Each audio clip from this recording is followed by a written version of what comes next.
Akibat pandemi COVID-19, angka stunting di Kabupaten Sumedang, Jawa Barat naik 3,28% pada tahun 2020 ini.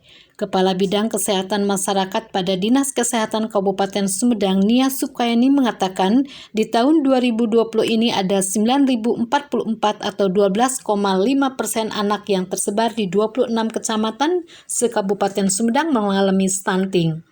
Angka ini kata Nia mengalami kenaikan sebesar 3,28% dibanding dengan angka stunting tahun 2019, yaitu sekitar 8,7%.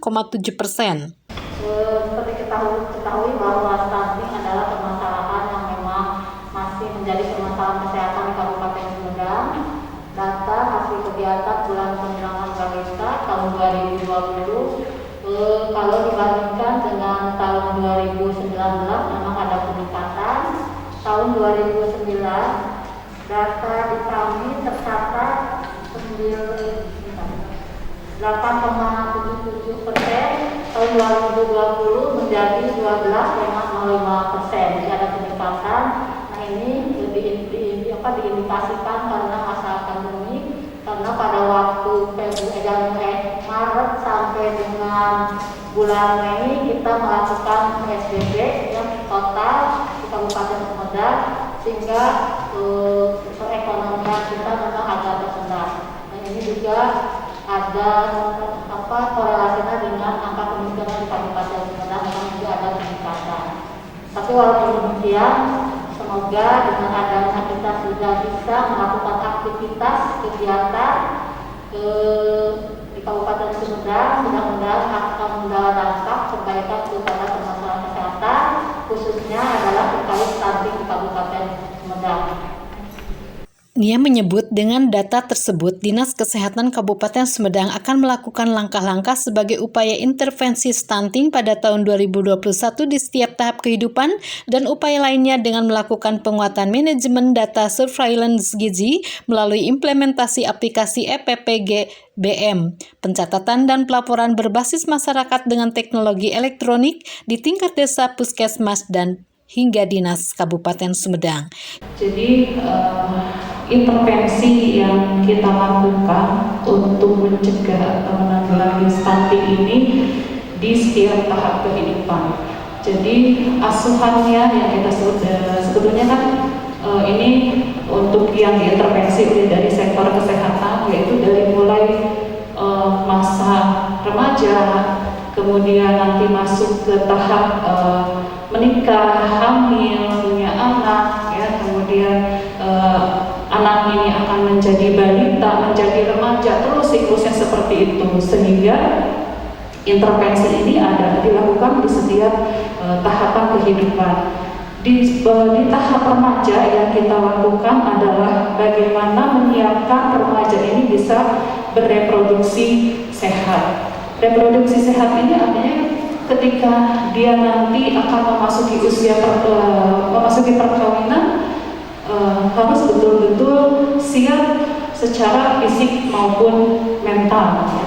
Pada usia remaja ini bagaimana kita meminimalisir terjadinya kehamilan di luar nikah, ya, dengan menyampaikan informasi-informasi tentang reproduksi sehat.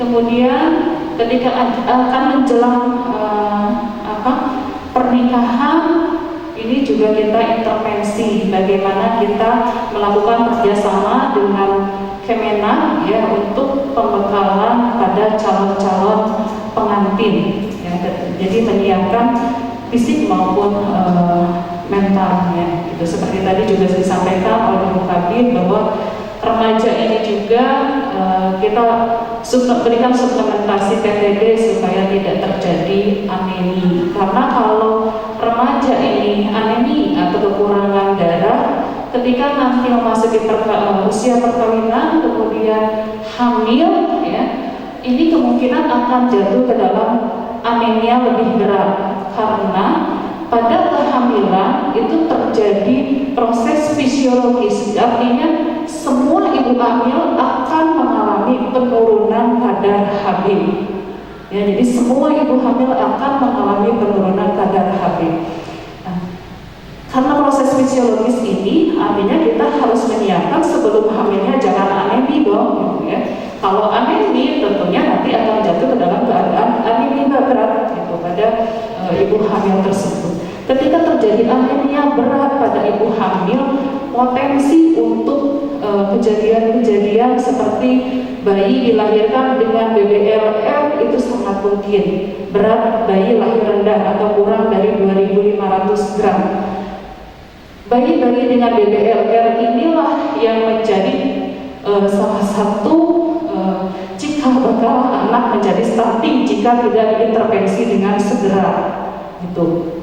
Ya, sehingga memang tahapan ini remaja, kemudian pada saat kehamilan, kemudian nanti bayi yang dilahirkannya itu juga harus diintervensi. Bagaimana ketika ternyata lahir nih anak dengan BBLR, bagaimana supaya tidak menjadi stunting?